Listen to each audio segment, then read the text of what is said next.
It is a cold morning in November 2005. The administrator of the largest online UFO community is sipping a hot coffee while scrolling through the emails in his inbox. The wind rages outside the window like a sinister omen. One email stands out among all of them. First, let me introduce myself. My name is Anonymous. I am a retired employee of the US government. I won't go into any great details about my past, but I was involved in a special program.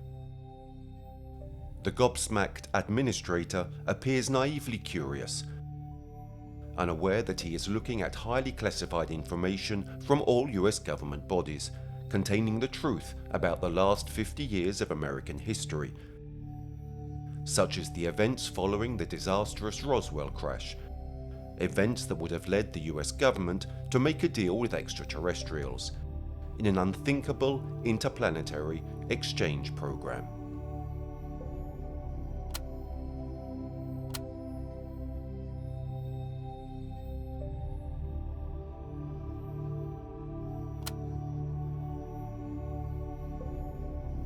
(1965) Unspecified US Air Force Base. A soldier accompanies the colonel inside the base. The silence is deafening. The colonel himself had seen many security structures, but never one like this. Surveillance measures include cameras in every corner, metal detectors, and armed guards. At this point, the two reach an elevator. The colonel, entering, can't help but notice the absence of buttons on the wall. The doors close, and the soldier leaves after saying goodbye to his superior. The lift descends several floors underground. The doors open. Another young soldier welcomes him. The department he belongs to is written on his badge: Air Force Office of Special Investigations. The colonel is accompanied to the meeting room, where there are already 11 people present. Files are placed in front of each station, and a TV is placed on the wall of the room, ready to transmit a message. Most of those present are soldiers of the Air Force, a couple from the Navy and as many from the Army, judging by their uniforms. Another figure enters the room, an Air Force major who indicates to those present the highest classification and confidentiality of the information he is about to reveal. Less than 60 people in the world are aware of this information. If you report what you are about to see today to anybody unauthorized, you will be charged with high treason. Those present have been carefully chosen from hundreds of candidates by leading exponents of the US Air Force and the Defense Intelligence Agency, under strict directives from President Kennedy. These military organizations require essential characteristics for each member of the crew. Each candidate must belong to a military body, not necessarily the Air Force. Each candidate must have a career of at least 4 years. Each candidate must have no family ties. Priority will be given to candidates who are orphans. The mission requires an extremely high level of discipline, so the subjects must be chosen based on their performances in past missions. With these directives, a volunteer announcement is issued for an unspecified mission. Of the numerous candidate volunteers, the choice falls on 12 elements. The commander of the mission, number 102, the assistant commander, number 203, pilot number 225, pilot number 308, linguist number 420, linguist number 475, biologist number 518, scientist number 633, scientist number 661, doctor number 700, doctor number 754, and security number 899. In the meeting room, the projection begins. The film opens with a message which is clear to all those present, a non-disclosure notice under the penalty of arrest. A countdown begins. The footage was extracted from an old film. The first images show what appears to be a shot of the starry sky in the desert. Suddenly, superimposed writing appears, leaving everyone present in a state of shock. 1947, Roswell, New Mexico. First contact. The images shown are rather ruined, but a disc-shaped object can be seen in the ground. Then suddenly, a small humanoid figure emerges from the rubble. The creature is described as being very similar to the aliens of science fiction. A slender, grey body of short stature, with a disproportionately large head, and equally large, pitch-black eyes. The military defined this creature with the acronym EBE-1, Extraterrestrial Biological Entity Number 1. According to the documents and the video, EBE-1 is the only survivor of the disaster. That night, 5 more bodies are extracted from the remains of the flying saucer. Alternating with the shocking Roswell footage, additional 1949 footage is shown from a nearby area. It appears that a second UFO crashed, and the government has kept the matter extremely confidential. According to official reports, in this incident, no life form managed to survive. From the debris of the 2 vehicles that had fallen in the desert, part of the onboard equipment is later recovered. Needless to say that it is considerably more advanced technology than that of the Earth. EBE-1 is escorted to the Los Alamos military base, where, according to records, he not only lived until 1952, but appeared to have formed a communicative relationship with scientists. The dossier reports how EBE-1 did not speak through the use of words, but through tonal variations, an almost harmonic communication described as high-pitched singing. Only after numerous attempts did actual communication take place. The entity claims 2 things: that he is a simple ship's engineer and that he is not the first traveller of his kind. The route to our planet is very popular, since his kind have been visiting the Earth by now for thousands of years. At this point, the scientists name the race of EBE-1 the Ebens.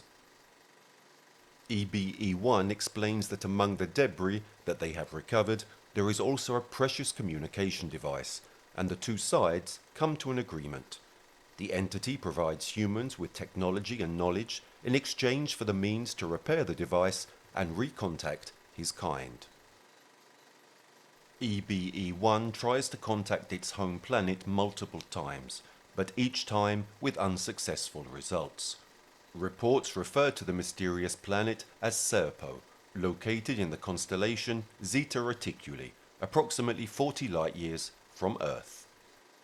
The name of that constellation is familiar to all present. The constellation itself is in fact mentioned in a second case of direct extraterrestrial contact. The military are unable to convert the recovered technology. All they have is the communicator belonging to EBE-1, also thanks to the absolute secrecy of the discovery. Attempts to communicate with Serpo seem to bring no results, when, in 1952, they successfully connect the communication device with the power supply of the spacecraft. This finally allows the development of a stable communication channel. There are a total of 6 successfully sent messages.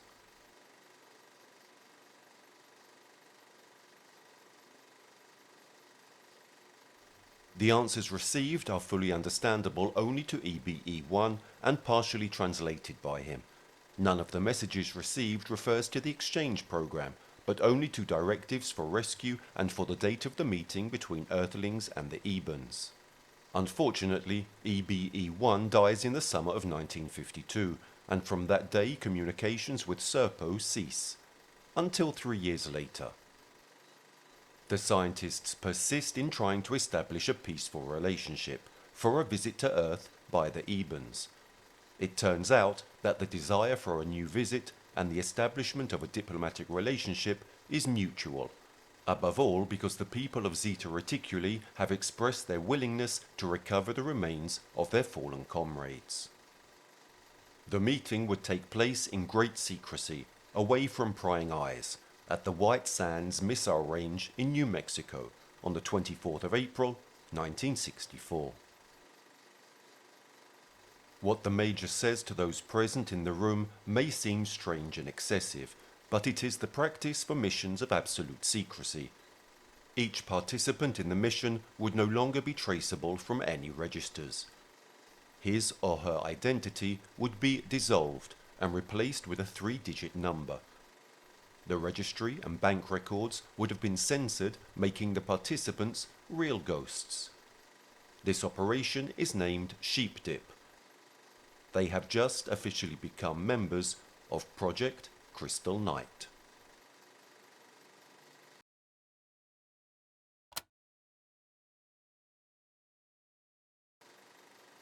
White Sands Missile Range, New Mexico, April the 24th, 1964. A pair of unidentified flying objects enter the Earth's atmosphere. They are not flying saucers similar to those found at crash sites. Their dimensions are much larger. To welcome the visitors is a group of 16 senior government and military officials, whose identity remains shrouded in mystery, despite the assumption that the meeting is being filmed and documented. A large number of Ebens descend from the aircraft, with some technological discoveries of their home planet, as a gift to the Earth. Among the Eben visitors stands out a figure recognized as a female and nicknamed EBE2. She does not need any translation device, as she is able to understand and speak English. EBE2 shows those present a strange object, a transparent rectangle about 2 inches thick, composed of an unknown material. The entity, looking at the transparent plate, causes its activation, and suddenly images of the universe and words appear. This object is later called Yellow Book. This artifact details parts of our universe, such as planets, stars, and even Serpo itself. What is most shocking is that it describes the relationship between Eben and humans throughout history and human evolution. EBE2 continues the diplomatic meeting, explaining the being's willingness to postpone the date for the exchange with humans, and that for this first meeting they only wanted to take back the bodies of their deceased comrades. A total of 9 bodies have been cryogenically preserved and are delivered, 4 of which have undergone autopsies. The parties agree to set a new date and location for the exchange program, July the 15th, 1965, at the northern section of the Nevada test site.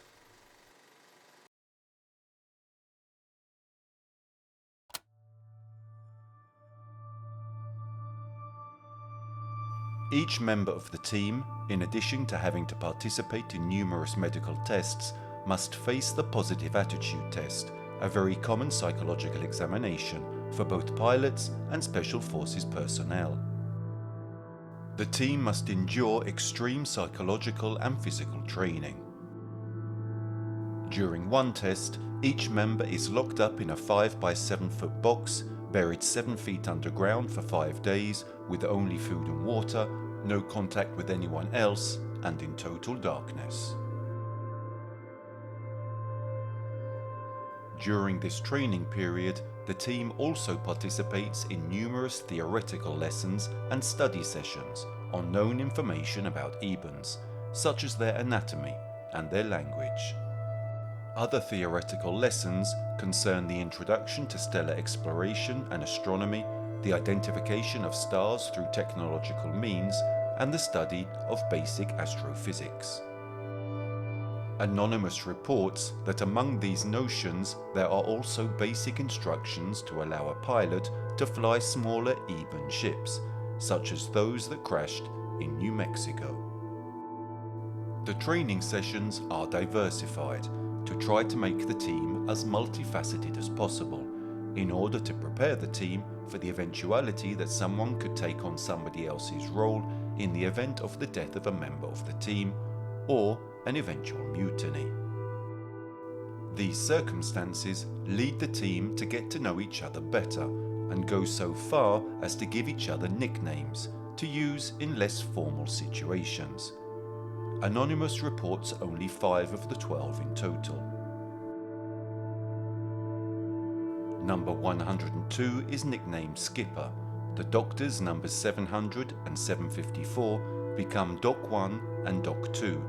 And finally the 2 pilots numbers 225 and 308 take the nicknames Sky King and Flash Gordon. There is little certain information about their state of mind during their training. We can only imagine the anxiety and fear of having such a weight on their shoulders. What would happen to them and to the Earth if the Ebens were hostile? July the 15th, 1965. 2 Eben ships land as scheduled at the northern section of the Nevada test site. The welcoming committee is much reduced compared to the previous diplomatic visit. The number of people present is not reported. We can limit ourselves to deducing a bare minimum of people who load the ship. On a bus, the 12 team members await directives, while several military trucks prepare to unload what will be the group's equipment and supplies. Anonymous highlights the existence of an official inventory document which accurately reports all the equipment and supplies loaded on board, reaching a total load weight of about 90,500 pounds. The items loaded range from military equipment to medical and research equipment, to supplies for the next 5 years and a range of vinyl records for simple but essential entertainment. There is no reliable data on the dimensions of these cargo ships, but reports state that the equipment in its entirety is loaded on only one of the 2 ships.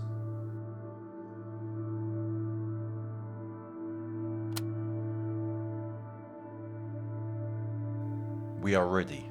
Hard to think we finally made it. Team is motivated and cool. We loaded everything and it fits. Really excited about this. No reservations by anyone. MTC asked all members to make a final decision. The team all said, go. We go. Interior of the EB craft is big. There are 3 levels. I think this is a shuttlecraft. We stored the cargo in a lower level. Strange looking walls. They seem to be dimensional. There are 3 stations. 4 of us will sit in each station. There are only benches, no seats. The MVC says we don't need anything special, no oxygen or helmets. MTC gave us final words. One prayer said, "We board the EB craft. 475 is really nervous. The hatch is closed, no windows. We can't see out. Everyone is seated in their respective seats on the bench. No retention harnesses. The craft is starting its engines, or what they call energy thrusters. Seems like we're moving. I feel really dizzy now. I can't think straight. We don't know where we are, but it seemed like we all fainted. According to my wristwatch, it took about 6 hours. We flew into the big ship. There are many EBs helping us. They seem to understand we are confused. The cargo was offloaded in one big move. This ship looks like the inside of a really big building. The ceiling is about 100 feet high in this area of the ship. I just can't describe how big this is. It took us about 15 minutes to walk to our area. The chairs are bigger, but there are only 10 of them. MVC finally showed up, told us we will begin the trip soon. They are indicating we must sit in the chairs. We don't know what to expect from this point on. I'm not sure just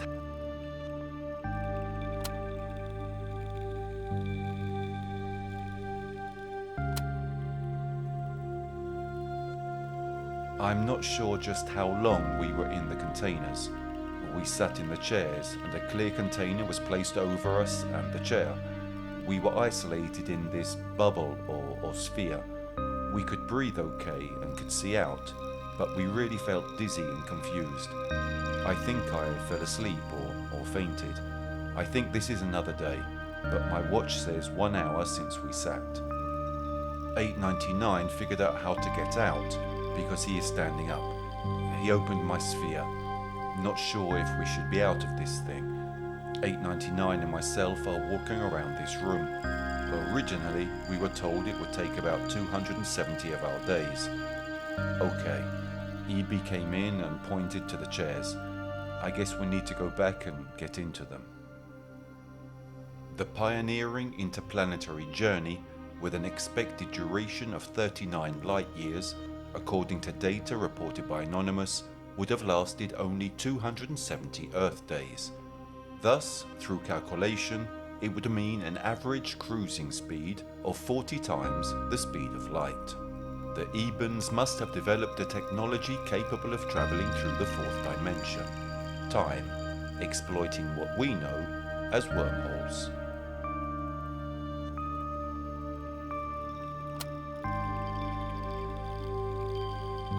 Our date recorder isn't working very well, according to 633. He thinks we have been going for 10 days, but not really sure. We have been confined to this room for the entire time.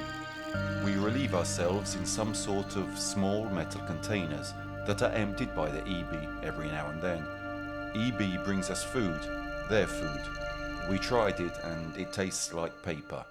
Their water is milky looking, but tastes like apples. EB allowed us to leave the room. We walked along a very narrow hallway for a long period of time, maybe 20 minutes. We then got into some sort of elevator, which moved fast because we could feel the motion. We came out into a very large room that contained many Ebens sitting in their seats. Maybe this is the control center. We were able to wander around without any Eben bothering us. There was one window, but we couldn't see anything. It was dark, but we could make out wavy lines, maybe some sort of distortion in time. NVC takes 4 of us to the engine room, or whatever they wish to call the room. It contains large, very large metal containers. They are in a circle, with the ends of each pointing into the center. In the center of these containers is a copper-colored coil, or something looking like a coil. There is a bright light shining from a point above into the center of the coil. We hear a very dull hum, but no major loud sounds. 661 thinks it's a negative matter versus positive matter system. The assumption of 661 is in line with the studies that the engineer Robert Lazar will carry out 15 years later. He works at Area 51 during the 80s. His goal is to convert and understand alien technology. According to his discoveries, the Ebens use antimatter reactions to power their aircraft through a super heavy substance called Element 115, a mysterious element totally alien to the Earth.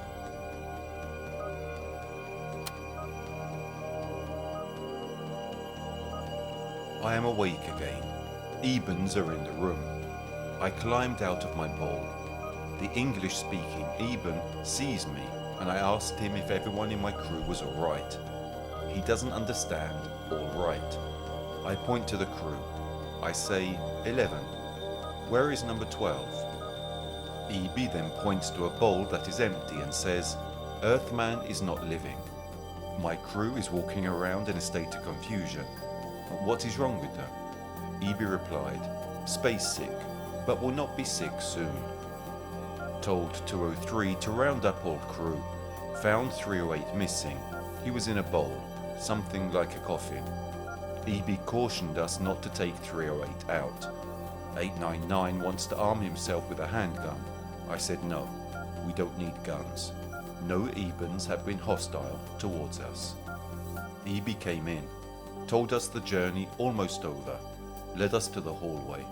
We got into the moving room and moved to another part of the ship. MVC wants us to prepare for landing. I guess we are almost there. 700 reminds us to wear our sunglasses once we exit.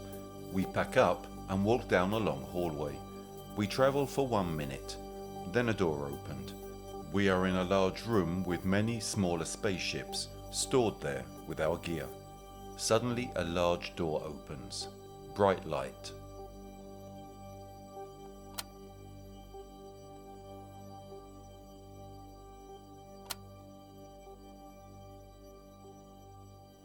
The brightness is almost too much for our eyes without sunglasses. A crowd of Ebens is waiting for us. We see a large Eben, the largest one we have seen yet, about 1 foot taller than the others. He comes forward and starts speaking to us. Eb translates a welcome message from the leader. All the Ebens are dressed in the same clothing. Now I see others dressed with some type of shawl and others in a dark blue outfit, different from the others. Each Eben is wearing a box on their belts. All have belts. Can't see any children. We are led to an open arena. Looks like a parade field. The ground is dirt. The sky is very clear. We see 2 suns, one brighter than the other. The landscape looks like a desert, Arizona or New Mexico. No vegetation that we can see. This must be the central village or town. We landed in an open area with large structures like electrical towers. Something is sitting on top of these towers. In the center of the village is a large tower. Looks like a mirror is placed on top of this tower. All the buildings look like adobe or mud huts, and some are larger than others. Unexpectedly, someone speaks English. We all look around and see an Eben. This Eben speaks very good English. This Eben, we call EB2, speaks almost fluent English. EB2 shows us a device and tells us that we must wear it. The weather is extremely hot. 6:33 says it's 107 degrees. EB2 led us to a series of 4 huts. Behind them is an underground room or storage area. It is built into the ground, underground. We have to walk down a ramp. The doors look like military igloos that store atomic bombs on Earth. All our gear taken off the spaceship is stored there. The room is a lot cooler than the outside. This igloo is made up of something like concrete, but not the same texture. Feels like soft rubber, but still hard. There are lights in the ceiling. They have electricity. Then I asked for the body of 308. EB2 seems to be confused and doesn't know about any body. I explained to EB2, held her hands across her body and bowed her head. She was almost crying. EB2 told us that the body would be brought to us, but she must check with her trainer. Maybe that means leader or commander. The Ebens present themselves as a society bordering on the paradoxical, appearing primitive and simple creatures, but at the same time endowed with incredibly advanced technology. Reading between the lines of the anonymous posts, we can deduce how the alien named by the team, EB2, is in reality the same entity that in 1964 translated and explained the Yellow Book to humans. Her emotional reaction to news of 308's death suggests a compassionate and empathic nature.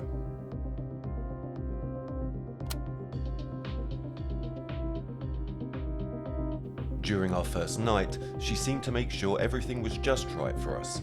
She warned us of the heat and the light. She mentioned that Serpo does not get dark, like Earth. The winds blow dust into our huts. We had a very difficult first night. We call it night, but it seems that the Ebens just call it a period of their day. The Ebens don't sleep, like we do.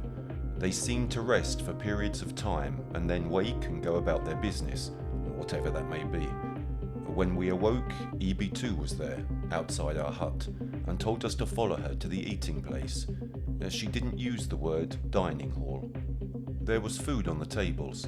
Ebens looked at us, but carried on eating. Do they not cook inside their huts? Maybe everyone eats here. Same food we saw and ate on the spaceship, except some items were different. Every now and then, we would catch Ebens staring at us. We were the freaks. We are the aliens. We see a different looking Eben, very strange looking creature, large, long arms, almost floats along with long legs. Can't be an Eben. We all stare. This creature just floated by us and didn't even look at us. I asked EB2 about the creature we just saw. I pointed to the thing at the other end of the building. She then saw what I meant. EB2 said, "No, Eben, just visitor, like you," pointing at me. I then asked EB2, what planet did that visitor come from? EB2 said something like Korta. Not sure of the exact word, although I asked her to repeat it twice. She walks me to a television, at least it looks like one. It is positioned in the corner of the building.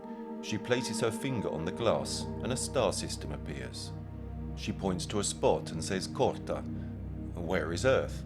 She points to another spot and says Earth. Based on this television glass space map, Korta and Earth are very close. The alien from Korta appears very similar to the alien species we call mantis. Many accounts of close encounters of the third kind claim to have seen these creatures. The thought that other extraterrestrial species can circulate and live freely on Serpo clearly shows the cosmopolitan and peaceful nature of the Ebens.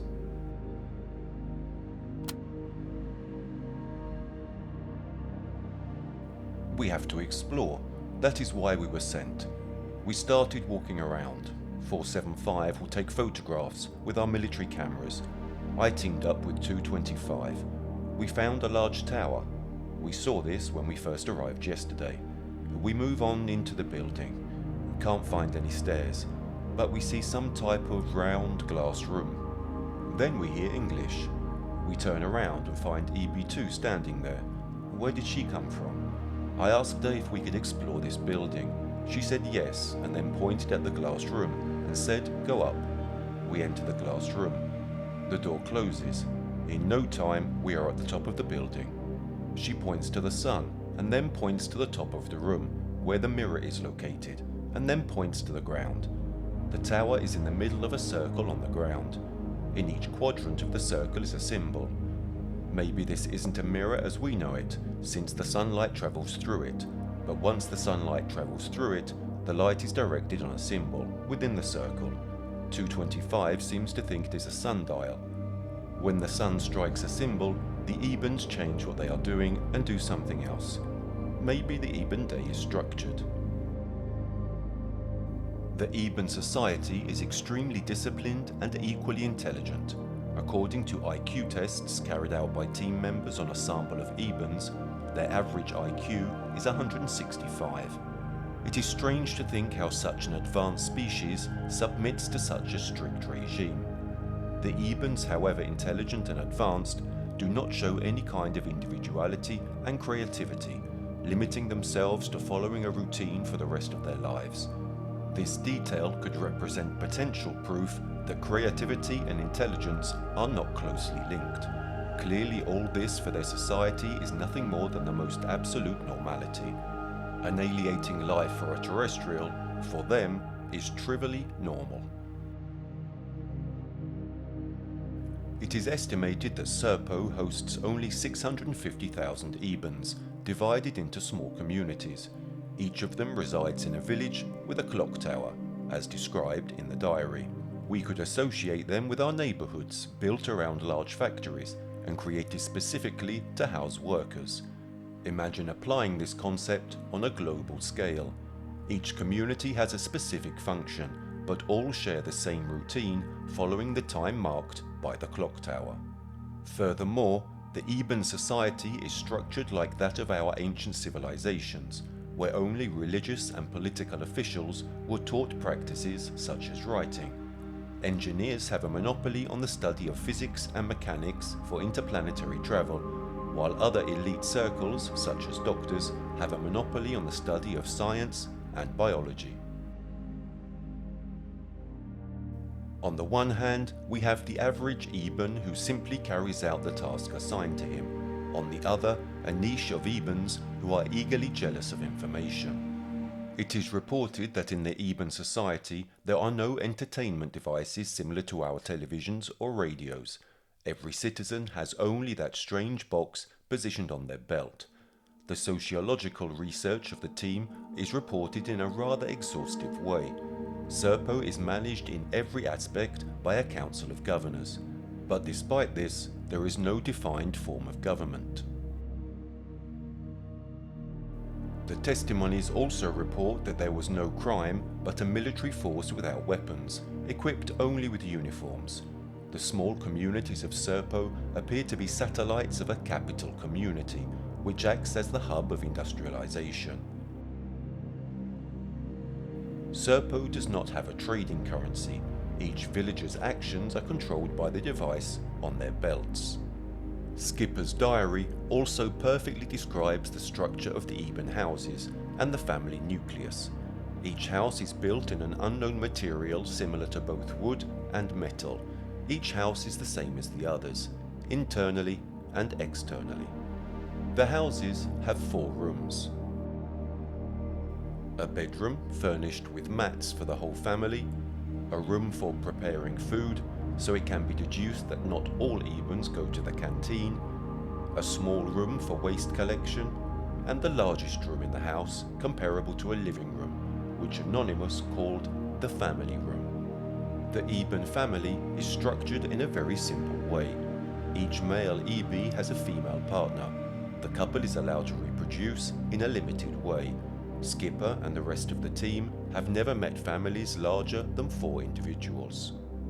Eben children grow very quickly and are often isolated from the rest of the community during their childhood.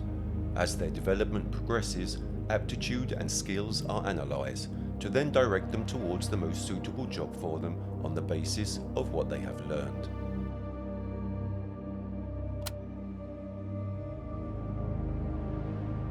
Following the untimely death of 308 during the journey, the Ebens, without any kind of authorization and explanation, take possession of the body. Skipper, on several occasions, asks to get the body of his fallen comrade back. The pages of the diary that have been leaked reveal an extremely dark side of this futuristic civilization.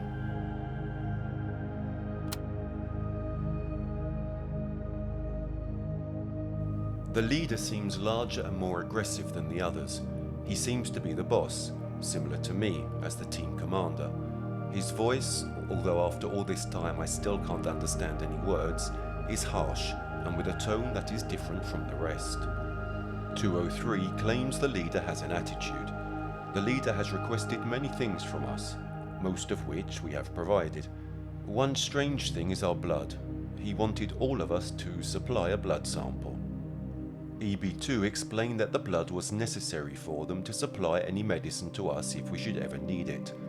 700 and 754 feel that a blood sample might just be used for other purposes. They took all 308's blood. We were confronted by several Ebens. EB3, the Eben leader, showed up and I explained that we wanted the body of 308. EB3 told us the body was in storage and we could not take it. EB2 showed up with the leader. EB2 was extremely polite and asked us to wait. She used the word please several times. In fact, she actually used the English word beg. I told EB2 that we wanted our friend's body and we wanted to examine it. EB2 translated that to the leader.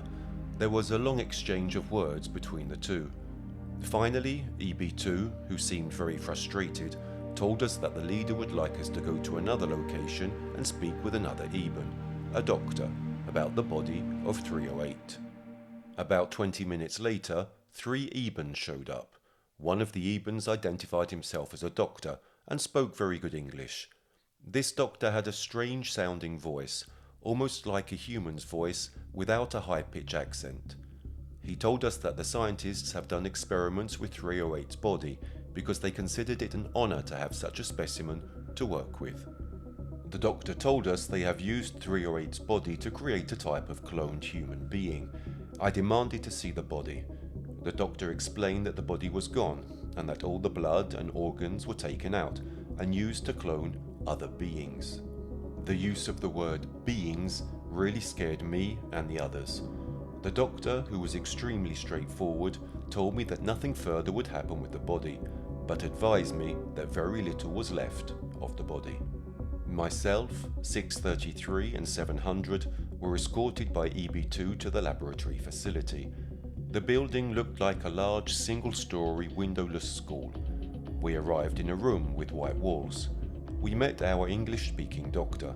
We saw many other Ebens, all dressed in a bluish-coloured one-piece suit. The doctor told us that all the experiments were done inside this building. We were led into another room where there were rows of containers, looking like glass bathtubs. Inside each bathtub were bodies. I was shocked, as were 700 and 754. Bodies. Strange-looking bodies. Not human bodies, at least not all of them. These were hideous-looking creatures. I asked the doctor what type of creatures were inside these tubs. The doctor told us that these creatures came from other planets. 700 asked the doctor, were these creatures dead when they arrived, or did the Ebens bring them here dead? The doctor said all the creatures were brought to the planet alive. The doctor said that these beings were brought here for experiments. These creatures are not intelligent beings. EB2 then used the word animals. Okay, now I understand. All these creatures are animals from other planets. I then asked if there were any intelligent creatures in this building. The doctor said yes, but that all of them were dead when they arrived on Serpo. 700 asked to see these creatures. The doctor corrected 700 by saying beings. I guess creatures equals animals and beings are like humans. Let me first write down the description of these creatures inside these tubs. They are not all alike. The first creature I see inside the tub looks like a porcupine. It appears to have a tube placed inside of it. The tube leads to a box underneath the tub. The second creature I see has a large head, big, deep-set eyes, no ears, a mouth, but no teeth. It is about 5 feet long and has 2 lower legs, but no feet. It has 2 arms, but it doesn't appear to have any elbows. It has hands, but no fingers. This creature also has a tube going through it. The next creature looked like nothing I can compare it to. It had blood-red skin, 2 spots in the middle, maybe eyes, no arms or legs. It had a very strange odour.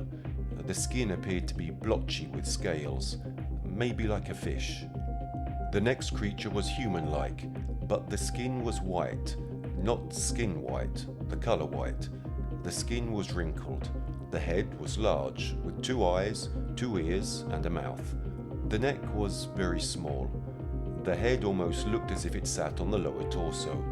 The chest was thin, with large bone-like protrusions. The arms were curled, with hands but no thumbs. The legs were also curled, with feet, but only 3 toes. I couldn't look at any more creatures.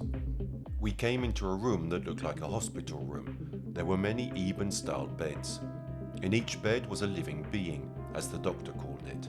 The doctor told us that each being was alive and well cared for.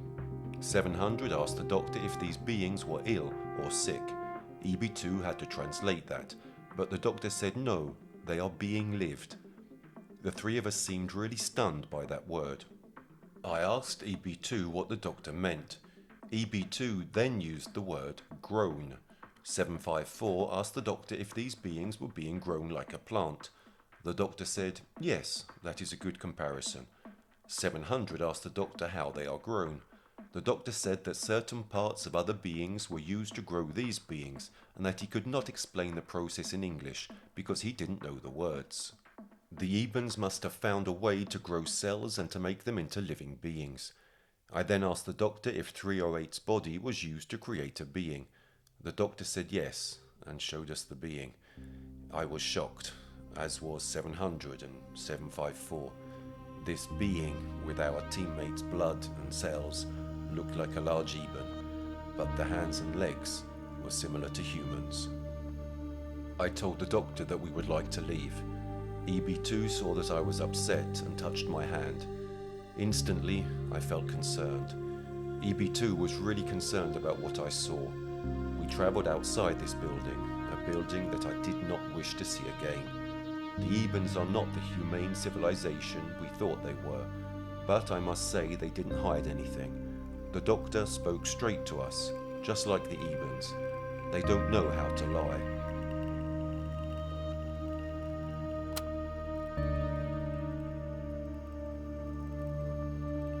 Apart from the matter relating to the body of number 308, the coexistence between humans and Eben proceeds as planned. After about 2 years, the team begins to progressively abandon the terrestrial system of measuring time, thus adapting to the cycles of Serpo. The rotation of the planet is influenced by its 2 suns, so that an Eben day is about 43 Earth hours long. During the years of study, the team became aware of the geological information of the planet. A diameter equivalent to 7,218 miles. The mass of the planet equivalent to 5.06 times 10 to the power of 24. 2 suns and 2 moons. The average gravity on the surface equivalent to 9.6. The period of a complete orbit, expressed in Earth days, equal to 865 days. A 43-degree inclination. The inhabited planet closest to Serpo, Silas, in the constellation of Zeta Reticuli, populated by a species called Trantaloids. The local fauna is not as varied as the terrestrial one, and above all, it does not appear in large quantities. Anonymous continues its posts by writing that Serpo is estimated to be 3 billion years old, and that the Eben civilization has a hypothetical age of 10,000 years.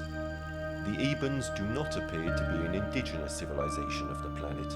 It is assumed that this population had to face an exodus from their home planet as it was no longer fit for survival. From the studies carried out by the team, it appears that Serpo has a vast network of rivers and aquifers in the subsoil, which would then flow into large valleys.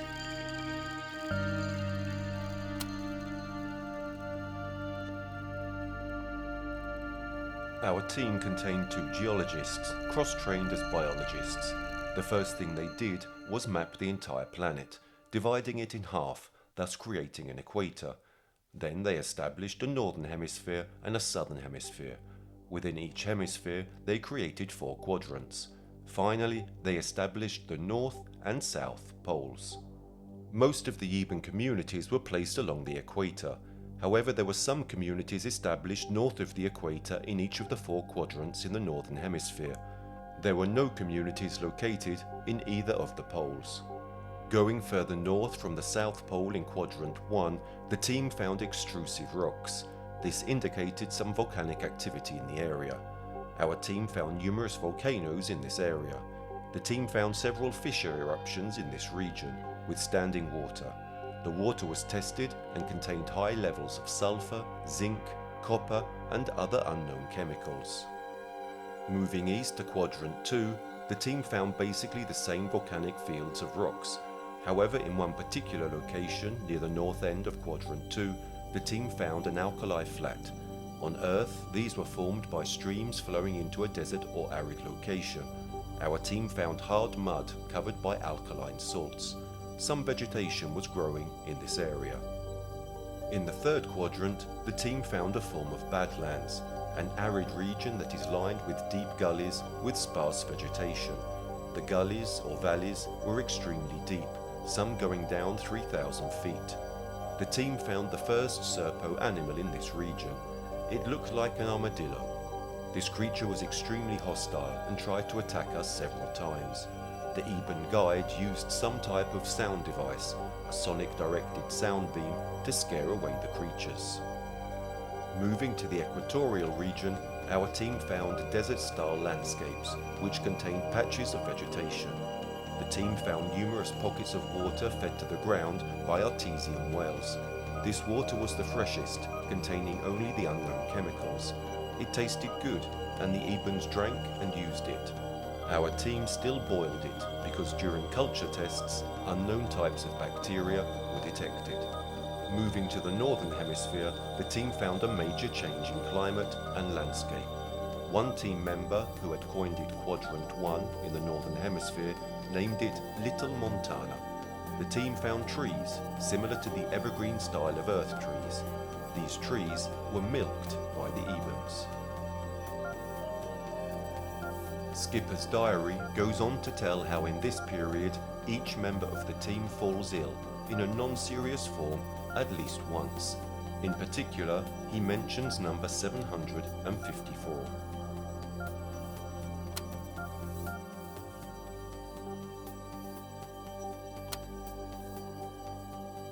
754 became sick, but he has recovered. We don't know what he suffered, but 700 treated him with penicillin, which worked. We have all had some sort of sickness since we've been here. 700 and 754 are keeping records of each team member and their medical and physical condition. We have tried to keep a steady physical fitness program since we arrived.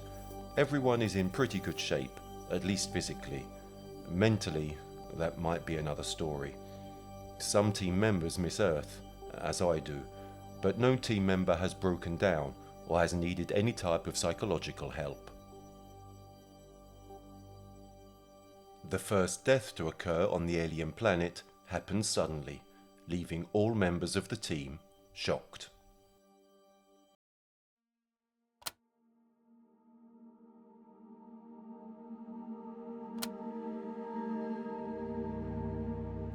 "899 died in an accident. It was hard to communicate with the Ebens.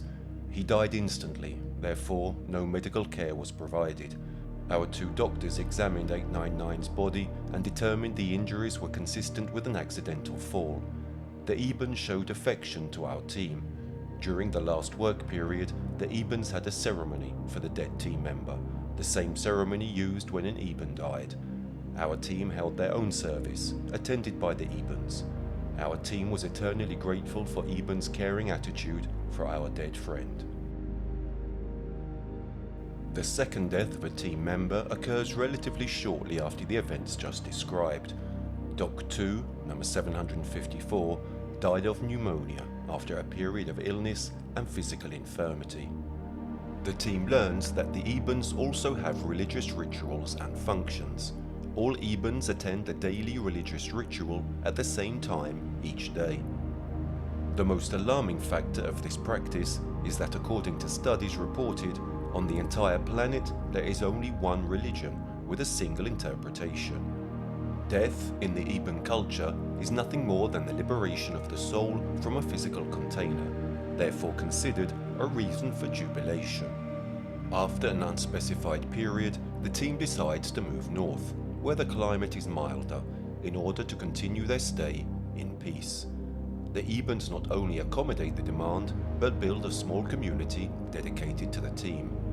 Reading the diary, it is clear that this move took place many years after the death of number 754. Since the main research on the civilization is now concluded, the team focuses on the geology of Serpo and other more theoretical subjects.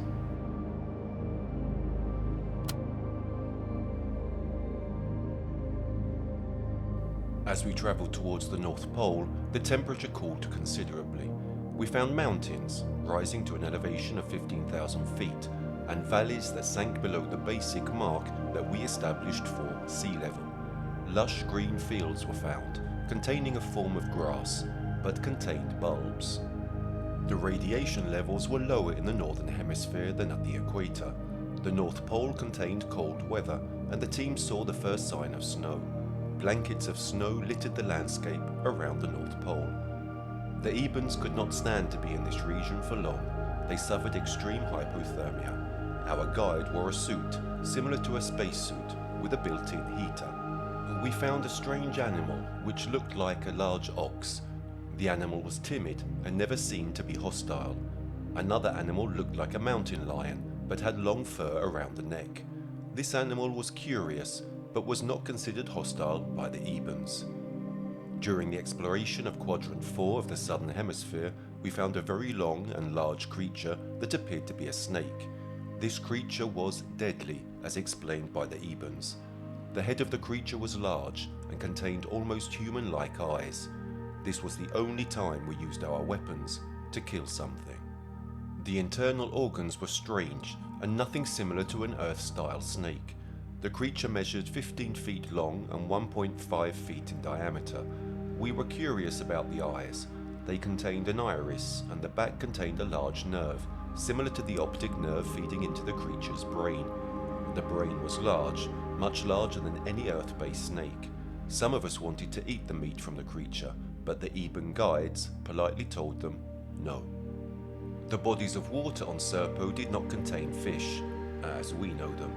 Some bodies near the equator did contain strange-looking creatures, similar to eels, and was probably a cousin of the land-based snake. There was something like a jungle near the marshlands, but not the jungles that we're familiar with.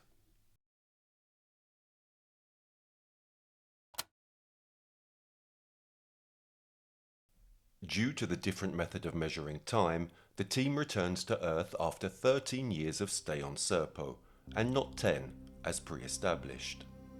The team returns on August the 18th, 1978, but as the ship's hatch opens, only 7 members of the team come out. It is disclosed that 2 other members have deliberately decided not to return and to spend the last years of their lives among the Ebens.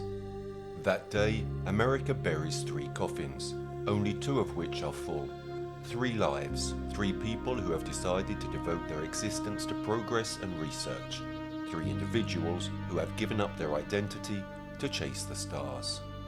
The survivors are isolated in quarantine for a year and kept hidden in various military bases until 1984, the time necessary for things to calm down. The body responsible for their privacy and security was the Air Force Office of Special Investigation, also known as a FOSI. Anonymous in its posts states that the team has been writing reports and participating in debriefing sessions with a FOSI for about a year and a half. The document they wrote is more than 3,000 pages long. Anonymous claims that there are also multiple audio tapes recorded both on the ground and during the mission in order to record their progress. The total number of these cassettes is 5,419. Among the other evidence brought back to Earth by the team are thousands of photographs. The only one that Anonymous managed to get his hands on is this one, the vast desert of Serpo illuminated by 2 suns. Clearly we can expect such material to be top secret, even to the highest ranks of the military. Probably the truth will never come out in its entirety. All the evidence is kept in an unknown location, which is assumed to be the DIA vault at Bolling Air Force Base in Washington, D.C. What remains shrouded in mystery is the involvement of Anonymous. We do not know if he personally took part in any mission concerning Project Crystal Knight, or if he is just narrating the story of an individual involved. According to his posts, the survivors died during the 80s due to the massive dose of radiation absorbed on the mission. The longest surviving member was Skipper himself, who died in 2002. Their last years of life took place in complete anonymity, far from the fame they deserve. 12 anonymous graves. 12 heroes. During Anonymous's time on the blog, something happened that we recognize as endemic to the internet in 2023. The shitstorm. This slang, coined by the internet, is used to describe a chaotic situation where a more or less large group of people who disagree start arguing and insulting each other, even resulting in threats. The disagreeing parties can be summarized by 2 factions: the supporters of Anonymous and of the facts he recounts, and his detractors. Why would Anonymous have the need to lie? Who is behind his nickname? After months of research, a couple of hackers discovered that at least 5 user accounts on the forum, including that of Anonymous, can be traced back to a single person: Rick Doty. Doty is a former Air Force intelligence officer specializing in spreading fake news and disinformation about UFOs. His most famous operation involves the Dulce military base and an Albuquerque businessman convinced he is intercepting alien messages. Rick used actual UFO research to lend credibility to his lies and thus spread false news in the UFO community. According to the hackers, these 5 accounts were posting from the same device with the same internet network and the same IP address. Doty has never made a secret of his participation in these disinformation campaigns, but at the same time he claimed that some of the documented facts of UFOs are real. Roswell, the underground bases, and even Project Crystal Knight. There is a story about an alien exchange program that has been around since the 1950s, well before the forum and Rick's posts.